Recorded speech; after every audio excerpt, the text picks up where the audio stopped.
ಎಲ್ರಿಗೂ ನಮಸ್ತೆ ರೀ. Welcome to Sujatha's kitchen 6. ನಾನು ನಿಮ್ಮ ಸುಜಾತ ರೀ. ಇವತ್ತು ನನ್ನ ಚಾನಲ್ನ ಮೊದಲೇ ಲಾಂಗ್ ವಿಡಿಯೋ ರೀ. ಅದಕ್ಕೆ ನಮ್ಮ ಉತ್ತರ ಕರ್ನಾಟಕ ಶೈಲಿಯ ಸ್ಪೆಷಲ್ ರವಾ ಹುಗ್ಗಿ ಅಥವಾ ರವಾ ಪಾಯಸ ಮಾಡ್ತಾ ಇದ್ದೀನಿ ರೀ.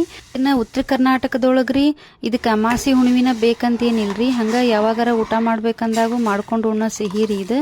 ಇದನ್ನು ನಾನು ಹೆಂಗೆ ಮಾಡಿದೆ ಅಂತ ನಿಮಗೆಲ್ಲ ಹೇಳ್ತೀನಿ ಬರ್ರಿ.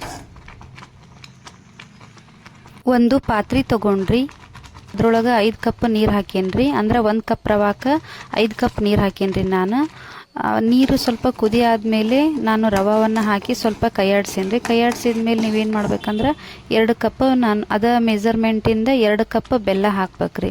ಬೆಲ್ಲ ಹಾಕಿ ಹಂಗೆ ಕೈಯಾಡ್ಸ್ಕೊಂತಿರ್ಬೇಕ್ರಿ. ಅದು ಸ್ವಲ್ಪ ಗಟ್ಟಿ ಹಾಕ್ಕೊಂತ ಬರ್ತೈತಿ. ನೀವಿನ್ನೂ ಸ್ವಲ್ಪ ತೆಳ್ಳಗೆ ಬೇಕು ಪಾಯಸ ಅಂತಂದ್ರೆ ನೀವಿನ್ನೂ 1 ಕಪ್ ನೀರು ಜಾಸ್ತಿ ಹಾಕೋಬೇಕ್ರಿ. ಅವಾಗ ತೆಳ್ಳಗೆ ಉಣ್ಣುವಾಗ ತೆಳ್ಳಗೆ ಆಗ್ತೈತ್ರಿ. ಇದು ನಾನು ಸ್ವಲ್ಪ ಮೀಡಿಯಮ್ ಮಾಡೇನ್ರಿ.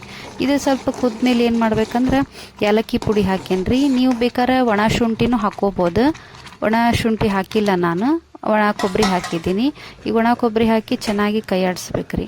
ನೋಡ್ರಿ ಎಷ್ಟು ಚಲೋ ಆಗೈತಿ ಅಂದ್ರೆ ಈಗ ಸ್ವಲ್ಪ ಹೊತ್ತು ಏನು ಮಾಡ್ಬೇಕ್ರಿ, ಪ್ಲೇಟ್ ಮುಚ್ಚಿ ಗ್ಯಾಸ್ ಆಫ್ ಮಾಡೇನಿ. ಅಂದ್ರೆ ಅದನ್ನ ನಾವು ಅಳ್ಳಾಕ್ ಬಿಡ್ತೇವ್ರಿ. ಅಂದ್ರೆ ಸ್ವಲ್ಪ ಚಲೋ ಆಗ್ತೈತಿ. ಆಮೇಲೆ ಸ್ವಲ್ಪ ಬಿಸಿ ಇದ್ದಂಗನ ಅದ್ರ ಪ್ಲೇಟ್ ತೆಗೆದು ಒಂದು ಬೌಲಿಗೆ ಹಾಕ್ಕೊಂಡು ಅದಕ್ಕೆ ಅಂದ್ರೆ ಬಿಸಿ ಬಿಸಿ ಇದ್ದಾಗ ಊಟ ಮಾಡಿದ್ರೆ ಇದು ಸಜ್ಜಿಗೆ ಭಾಳ ರುಚಿ ಹತ್ತೈತ್ರಿ.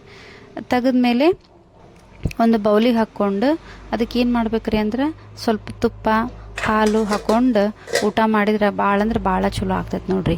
ಇವತ್ತು ಫಸ್ಟ್ ನೀವು ನನ್ನ ಚಾನಲ್ಗೆ ಭೇಟಿಯಾಗಿದ್ರಿ ಅಂದ್ರೆ ಹಂಗೆ ನನ್ನ ಚಾನಲ್ಗೆ ನೀವು ಸಬ್ಸ್ಕ್ರೈಬ್ ಆಗ್ರಿ, ಫಾಲೋ ಮಾಡಿರಿ, ಹಂಗೆ ಶೇರ್ ಕೂಡ ಮಾಡಿರಿ.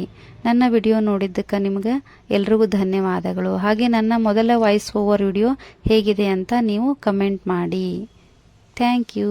ನೋಡ್ರಿ ಈ ರೀತಿ ಹಾಲು ಹಾಕಿದೆ, ಊಟ ಮಾಡಿದೆ. ನಿಜ ಹೇಳ್ತಾನೆ ಎಷ್ಟು ಚಲೋ ಆಗಿತ್ತು ಅಂದ್ರೆ ಭಾಳ